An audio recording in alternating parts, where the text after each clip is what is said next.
Hello प्यारे बच्चों, स्वागत है आपका अपने YouTube चैनल गुड स्टडी गुरु में। कैसे हैं आप लोग? मस्त? आप मस्त हो, मैं भी मस्त।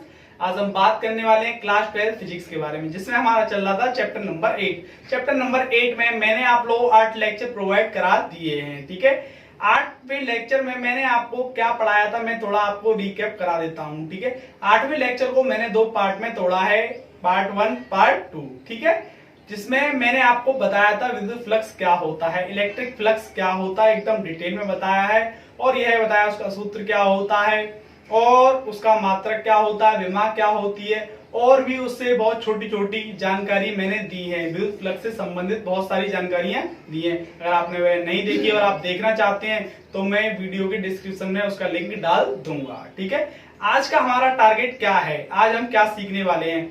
आज हम सीखने वाले हैं इलेक्ट्रिक डाइपोल, बोले तो विद्युत द्विध्रुव क्या होता है। ठीक है, और दूसरी बात, विद्युत द्विध्रुव आघूर्ण क्या होता है, इलेक्ट्रिक डाइपोल मूवमेंट क्या होता है। ठीक है, और आदर्श द्विध्रुव क्या होता है, ये कह सकते हैं। ठीक है, ये इन 3 बातों के बारे में आज हम सीखने वाले हैं, एकदम डिटेल से, एकदम आसानी से, सरल भाषा में, कोई जल्दबाजी नहीं है। ठीक है, तो आइए आज की वीडियो शुरू करते हैं। देखिएगा, सबसे पहली हेडिंग जो है हमारी यह है विद्युत द्विध्रुव या वैद्युत द्विध्रुव, इलेक्ट्रिक डाइपोल। ठीक है भाई, इलेक्ट्रिक डाइपोल। ठीक है, तो एक ऐसा निकाय जिसमें दो समान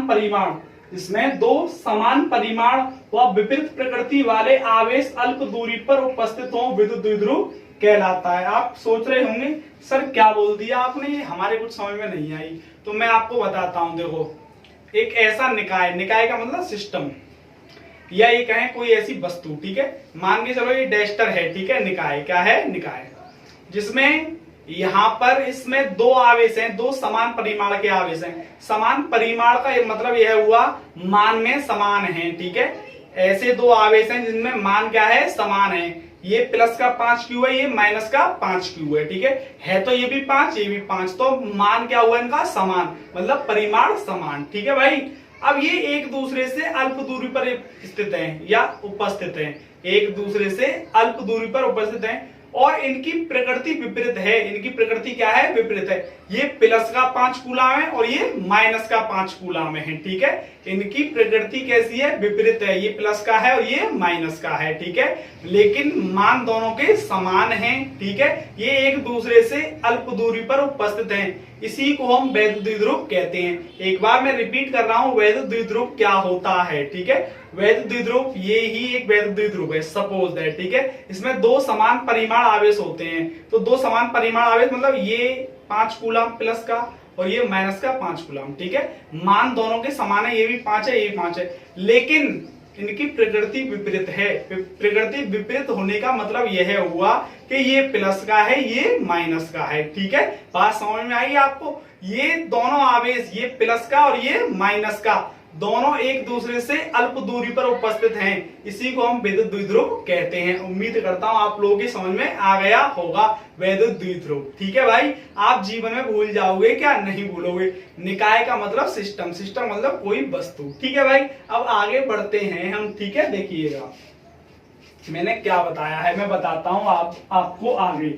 एग्जाम्पल की आपसे डेफिनेशन पूछी जाए अब आज के बाद, तो वैद्युत द्विध्रुव की, इलेक्ट्रिक डाइपोल की ये डेफिनेशन आप लिख देंगे, रटने की आवश्यकता नहीं है। डेस्टर आपको याद आ जाना चाहिए, प्लस का 5 कूलाम, माइनस का 5 कूलाम, दोनों याद आ जाने चाहिए आपको। ठीक है, जब भी कोई आपसे आप पूछे तो। ठीक है, NaCl। ठीक है, NaCl, जैसे कि मान लो कोई व्यवस्था है Na प्लस का होता है ये Cl। ठीक है, ये भी एक परमाणु है, ये भी एक परमाणु है, ये प्लस का है और ये माइनस का है। ठीक है, बात समझ में आ रही है? ये प्लस का है और ये माइनस का है, इस पे एक धनायन है, इस पे एक ऋणायन है तो एक ही, ये इस पे ऋणायन है, इस पे धनायन है। ठीक है, दोनों क्या है? मान तो दोनों के समान है।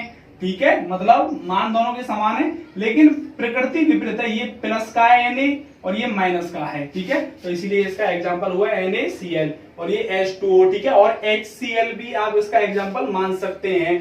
आपने अभी तक सीखा वैद्युत द्विध्रुव क्या होता है या विद्युत द्विध्रुव क्या होता है, इलेक्ट्रिक डाइपोल क्या होता है, इसका एग्जांपल क्या होता है। ठीक है भाई, अब बढ़ते हैं आगे। ठीक, देखिएगा सेकंड टॉपिक की ओर गमन करते हैं, या फिर ये कहें इसके बारे में थोड़ी सी और बात बता देता हूं मैं।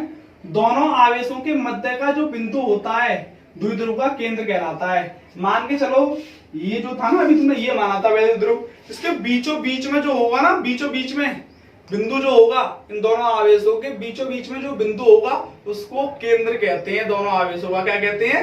केंद्र कहते हैं, द्विध्रुव का केंद्र कहते हैं। ठीक है, ऐसे ही मैंने यहाँ पे एक आकृति बनाई है, देखो ये प्लस का है और ये माइनस का है, बीचों बीच में क्या है आपका इसका O, जो कि केंद्र बिंदु है। क्या है? या ये कहें केंद्र है। ठीक है, तो यही वाली बात लिखी हुई है, दोनों आवेशों के मध्य का बिंदु, दोनों आवेशों प्लस और ये माइनस बोले तो धनावेश और ऋणावेश, दोनों आवेशों का मध्य का बिंदु द्विध्रुव का केंद्र कहलाता है। ये दोनों एक दूसरे से जो आवेश हैं कितनी दूरी पर उपस्थित होते हैं? 2l। कितनी दूरी पर?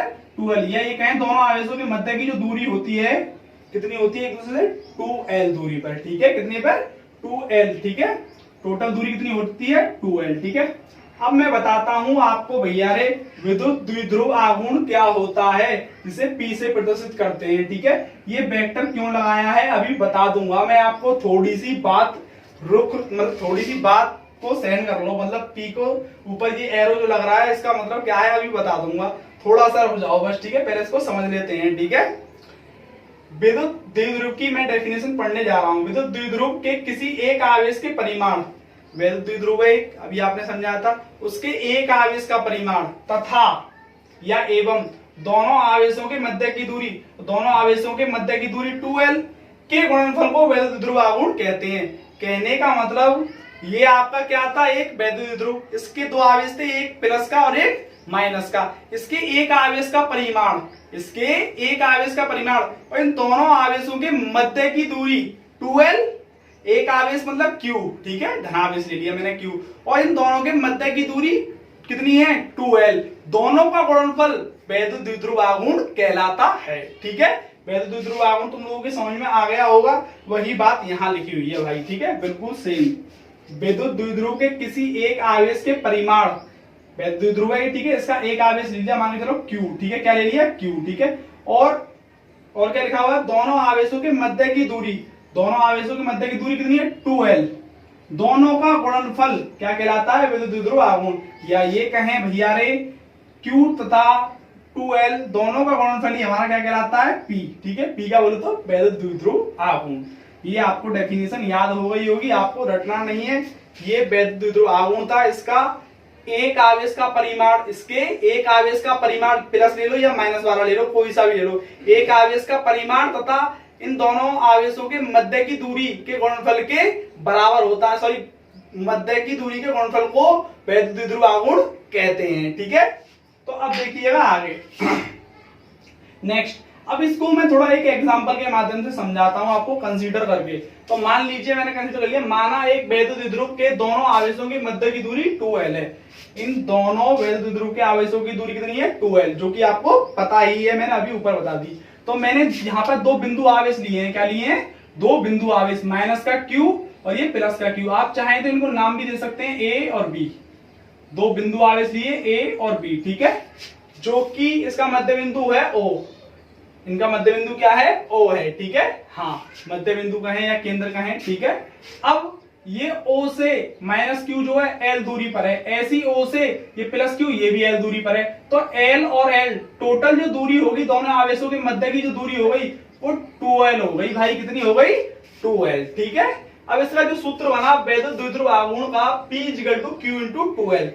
P = Q × 2l, इसी से सब कुछ होगा, इसको याद रखो। ठीक है, इसे ऐसे याद रख लो जैसे तुम्हारा नाम वैद्युत द्विध्रुव आघूर्ण पढ़ लिया आपने, मतलब P = Q × 2l, इसी से डेफिनेशन बनी हुई है। ठीक है, यही है सब कुछ जो भी है। ठीक है, करता धरता यही है सब कुछ, P = Q × 2l। आप चाहो तो इस पर वेक्टर लगा सकते हो, क्योंकि ये सदिश राशि है। कैसी राशि है? ये वेक्टर इसलिए लगाया था एरो, क्योंकि ये सदिश राशि है। यहाँ पे वेक्टर मैंने इसलिए लगाया था क्योंकि ये सदिश राशि है। ठीक है भाई, विद्युत द्विध्रुव एक सदिश राशि होती है। सदिश और अदिश तुमको पता है ना, मैंने इससे पहली वाली वीडियो में भी डिस्कस किया है। अगर आपने नहीं देखी है तो जरूर देखिएगा, तभी आपको पता चलेगा कि सदिश और अदिश क्या होता है, जिसमें दिशा के साथ ये कहें या मान के साथ दिशा की आवश्यकता होती है, बोले तो मैग्नीट्यूड के साथ साथ डायरेक्शन की भी आवश्यकता होती है, सदिश राशि कहलाती है। ठीक है भाई, अब देखो आगे, जिसकी दिशा ऋणावेश से धनावेश की ओर होती है सदैव, कहने का मतलब द्विध्रुव एक सदिश राशि है। अब इसकी दिशा ना, जिसकी दिशा ऋणावेश से मतलब माइनस से प्लस की ओर होती है, माइनस से कहां होती है, प्लस की ओर होती है। कोई दिशा पूछे द्विध्रुव की, ठीक है, तो आप बता सकते हो उसकी दिशा कैसी होती है, माइनस से प्लस की ओर, ठीक है भाई। क्यों? क्योंकि द्विध्रुव एक सदिश राशि है और सदिश राशि की है तो इसकी दिशा कैसी होगी, ऋणावेश से धनावेश की ओर, ठीक है।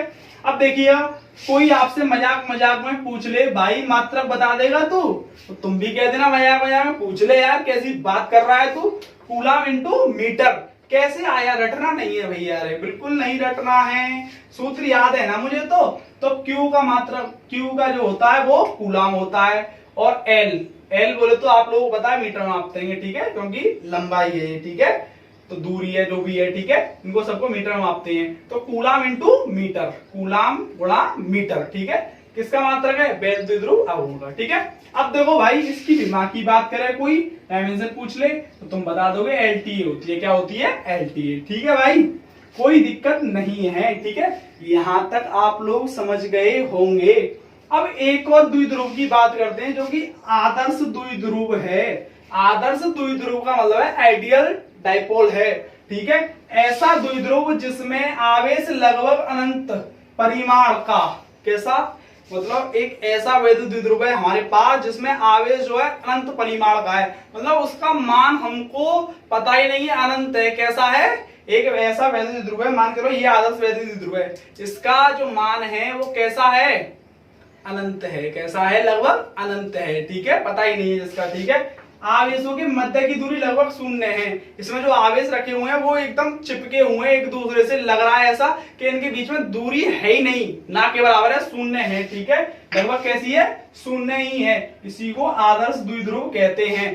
कोई पूछे आपसे आदर्श द्विध्रुव क्या होता है तो आप सीधी भाषा में जवाब दे सकते हैं, भाई साहब क्या, कि भैया रे जिसका परिमाण जो होता है ना वो लगभग अनंत होता है और इनके आवेशों की जो बीच की दूरी होती है लगभग शून्य होती है, इसको हम आदर्श द्विध्रुव कहते हैं। मैं आपको एक बार बता देता हूं, आपसे कोई पूछता है वैध द्विध्रुव की विमा क्या होती है, मतलब एमसीक्यू खेल लेते हैं थोड़ा सा, तो आप बताओगे भाई LTA, ठीक है, मात्रक कोई पूछे तो आप बताओगे क्या होता है, कूलम मीटर, ठीक है, मात्रक क्या होता है, कूलम मीटर, ठीक है।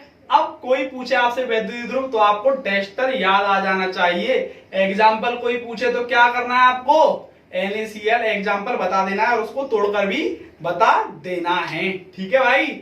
और भी मैंने आपको बताया है कि दोनों आवेशों की जो मध्य की दूरी है कितनी होती है, 2L, कितनी होती है, 2L होती है। वैध द्विध्रुव आघूर्ण का सूत्र क्या होता है, सबसे ज्यादा इंपॉर्टेंट पॉइंट, सूत्र होता है P = Q × 2L।